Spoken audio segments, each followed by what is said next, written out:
हरिवंश पुराण षड्विश संघ 26वां पर्व। अथांतर कुमार वासुदेव ने मदन वेगा के साथ कामदेव के समान सुंदर अनावृष्टि नाम का नीतिज्ञ और बलवान पुत्र उत्पन्न किया। एक दिन अपनी अपनी स्त्रियों के साथ विद्याधर सिद्धकूट जिनालय की वंदना के लिए गए तो कुमार वासुदेव भी मदन वेगा के साथ वहां पहुंचे। नाना प्रकार के वेशों को धारण करने वाला विद्याधर जिनेन्द्र भगवान की पूजा करता प्रतिमा ग्रहों की वंदना कर यथा योग स्तंभों का आश्रय लेकर बैठ गए। शोभा संपन्न विद्युत वेग भी भगवान की पूजा के लिए अपने निकाय से लोगों के साथ गौरी विद्याओं के स्तंभ का सहारा लेकर बैठ गया। तुरंत वसुंधरा ने मदन वेगा से विद्याधर निकायों का परिचय पूछा तो वह यथायोगी इस प्रकार वर्णन करने लगी। उसने कहा, हे नाथ, जो ये हाथ कमल में लिए तथा कमलों की माला धारण किए हुए हमारे खंबा का आश्रय लेकर बैठे हैं वे गौरी नाम के विद्याधर हैं। ये लाल मालाएं धारण किए हुए लाल कम्बलों के वस्त्र पहने हुए गांधार खंबा का आश्रय लेकर गांधार जाति के विद्याधर बैठे हैं। ये जो नाना वर्णों से युक्त एवं सुवर्ण के समान पीले वस्त्रों को धारण कर मानव स्तंभ के समान सारे बैठे हैं वे मानव पुत्र विद्याधर हैं। जो कुछ लाल लाल वस्त्रों से युक्त मणियों के दैदीप्यमान आभूषणों से सुशोभित हो रहे हैं वे मानव स्तंभ के सहारे बैठे हैं वे मनुपुत्र विद्याधर हैं।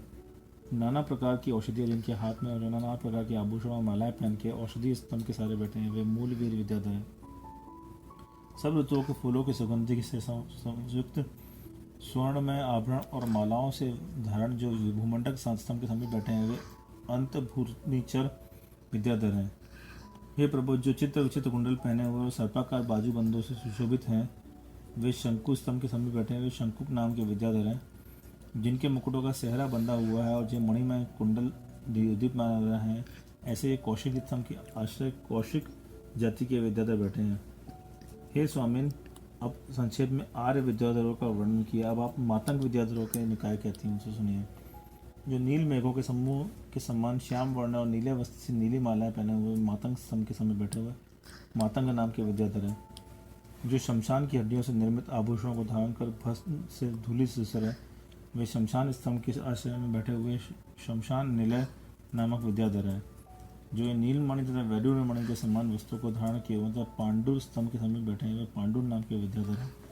जो एक काले मृग चरण को धारण किए हुए काले चमड़े से निर्मित वस्त्र और मालाओं के पहने हुए काल स्तंभ के पास आकर बैठे हुए काल शोपा के विद्याधर हैं। जो पीले केशों से युक्त तपाए हुए स्वर्ण के आभूषण पहने हुए शोपा की विद्याओं के स्तंभ के सारे बैठे हैं शोपा की विद्याधर हैं। जो वक्षों के समान हरे रंग के वक्षों से आच्छादित नाना प्रकार के मुकुट और मालाओं का धारण कर पार्वत स्तंभ के सहारे बैठे हुए हैं वे पार्वती नाम से प्रसिद्ध हैं। जिनके आभूषण बांस के पत्तों के बने हुए था जो सब ऋतुओं की फूलों की मालाओं से युक्त हैं वे वंश स्तंभ के आश्रय बैठे हुए वंशालय विद्याधर माने गए हैं। जिनके उत्तमोत्तम आभूषण महासर्पों से शोभायमान चिन्हों से युक्त हैं वे वक्षमूल नामक महास्तंभों के आश्रय से बैठे हुए वार्ष मूलिक नाम के विद्याधर हैं। ये अपने अपने निश्चित वेश में ही भ्रमण करते हैं तो जो आभूषणों को अपने अपने चिन्हों से अंकित रखते हैं ऐसे इन विद्याधरों के निकायों का संक्षेप से वर्णन किया। इस प्रकार आर्या के मदन वेगा के कथन से विद्याधरों का अंतर जानकर वसुदेव अपने स्थान पर चले गए तथा अन्य विद्याधर भी यथायोग अपने अपने स्थानों को रवाना हुए। अतंतर एक दिन कुमार वसुदेव किसी कारणवश मदन वेगा से आओ वे गति यह कह दिया जिससे रूष्ट होकर वह घर की भीतर चली गई।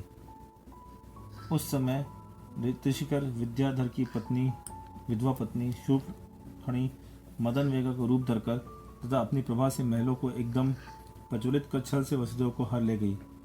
वह उन्हें आकाश में ले जाकर छोड़ना ही चाहती थी कि नीचे आकाश में अकस्मात आता कुमार का वैरी मान सवेग विद्याधर दिखा। आकाश से छोड़कर कुमार को मार दिया जाए इस कार्य में मान सवेग को नियुक्त कर शूर्पणखी इतने स्थान पर चली गई और कुमार घास की गंजी पर नीचे गिर गए। वहां मनुष्यों के द्वारा गाए हुए जरासंध और उज्ज्वल यश को सुनकर कुमार ने जान लिया कि यह राजगृह नगर है। अतः उन्होंने संतुष्ट होकर उत्तम नगर में प्रवेश किया। राजगृह नगर में कुमार में जुए में 1 करोड़ की स्वर्ण मुद्रा जीती और दानशील बनकर वहां की समस्त लोगों को बांट दी।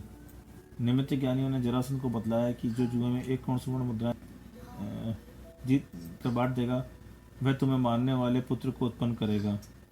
निमित्त ज्ञानियों के आदेशानुसार वह उस समय वहाँ ऐसे व्यक्ति की खोज हो रही थी। जरासंध के अधिकारियों ने वसुदेव को देखकर पकड़ लिया और तत्काल मार जाए इस भावना से उन्होंने चमड़े की भातरी में बंद करके पहाड़ की चोटी से नीचे छोड़ दिया। वसुदेव नीचे गिर ही रहे थे कि अकस्मात वेगवती ने वेग से आकर उन्हें पकड़ लिया। जब वेग गति उन्हें पकड़ कहीं ले जाने लगी तब वे मन में ऐसा विचार करने लगी, देखो जिस प्रकार पहले भारुण पक्षी चारुदत्त को हर ले गए थे उसी प्रकार जान पता है मुझे भी भारुण पक्षी हर लेकर लिए जा रहे हैं। न जाने अब क्या दुख होता है। ये बंधुजन के संबंध दुरंत दुरंतदायक है, भूख संप्रदाय दुरंत है और कांति पुरुषरी भी दुरंत है। फिर भी मोह प्राणी इन्हें स्वतः सुखदायक समझता है।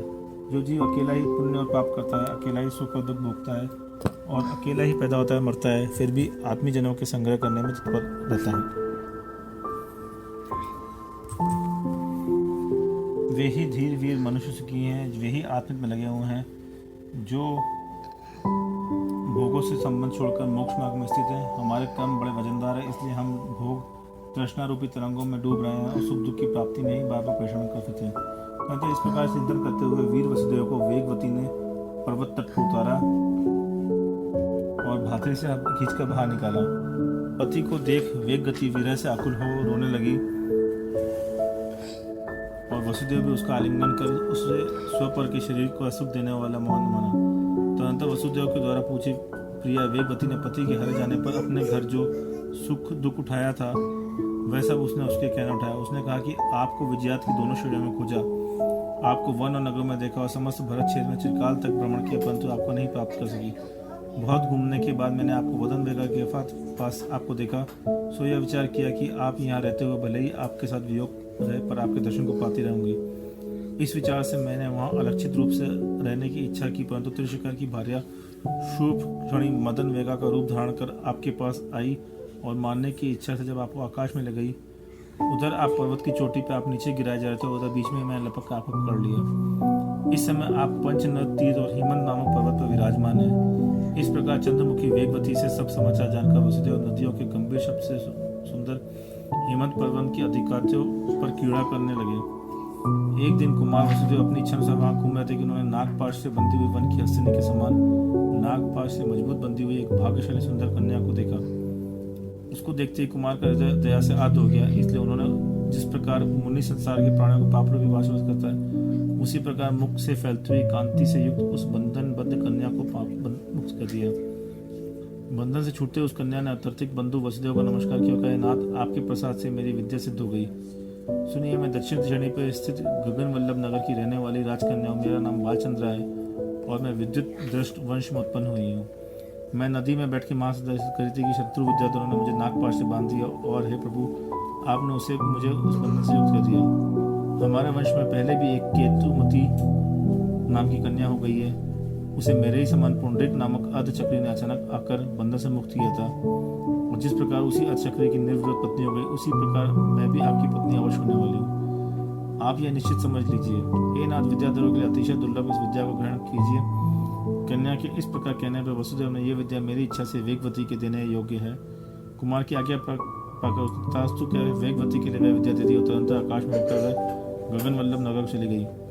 कुमारी बालचंद्रा वेगवती के लिए विद्या रूपी दान देकर शीघ्र निश्चल हो गई। सो ठीक है, क्योंकि जिन धर्म की उपासना करने वाली विद्याधारी अपने मनोरथ को शीघ्र पसंद कर लेती है। इस प्रकार अरिष्ट नेमी संग्रह से युक्त जिनसे न चल रचित हरिवंश पुराण में बालचंद्रा के दर्शन का वर्णन करने वाला 26वां